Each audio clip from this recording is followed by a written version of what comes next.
সম্প্রতি ঘটে যাওয়া এরকম একটা অ্যাক্সিডেন্ট সত্যি খুবই বেদনাদায়ক। আমিও গভীরভাবে ব্যথিত।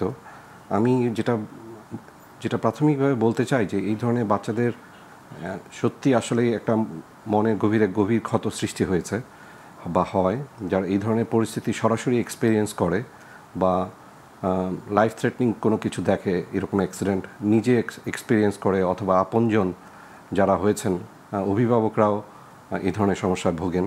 তো তাদের জন্য আসলে প্রাথমিকভাবে আমরা দুটো টার্ম আছে আমাদের ফিল্ড, মেন্টাল হেলথ ফিল্ডে, যেমন সাইকিয়াট্রিক ফার্স্ট এইড অথবা সাইকোলজিক্যাল ফার্স্ট এইড বা প্রাথমিক কিছু চিকিৎসা প্রয়োজন হয়।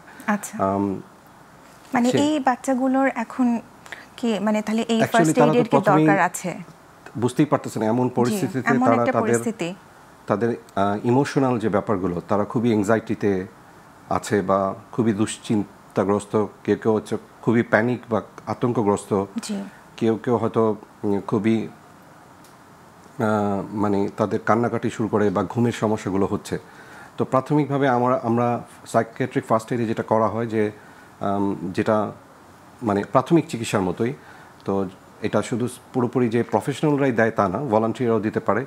তো আমাদের যেটা দরকার হয় যে তাদেরকে প্রথমে একটা শান্ত পরিবেশ দেওয়া, নিরাপদ পরিবেশ দেওয়া, এরপরে বেসিক নিডগুলো যেমন তার যে খাওয়া দাওয়া, ঘুমানো এবং এগুলো নিশ্চিত করা এবং তাকে আশ্বস্ত করা যে আমরা তার পাশে আছি, এগুলো খুবই দরকার আর কি। মানে পরিস্থিতি ভালো হয়ে যাবে, স্বাভাবিক হয়ে যাবে। প্রথম কথা মানে তার দিকে খুব নজর দেওয়া, তাকে কমফোর্ট দেওয়া, যেহেতু বাচ্চা মানুষ, ওরা তো আসলে তাদের প্যারেন্টস অথবা কেয়ার গিভারদের উপর ডিপেন্ডেন্ট। তো তারা যখনই তাদের কাছে থাকবে বা তখন একটা তারা আশ্বস্ত বা নিরাপদ বোধ করে। পাশাপাশি তাদের সামাজিক সহায়তা, যারা প্রফেশনাল আছেন তাদের সহায়তা নিয়ে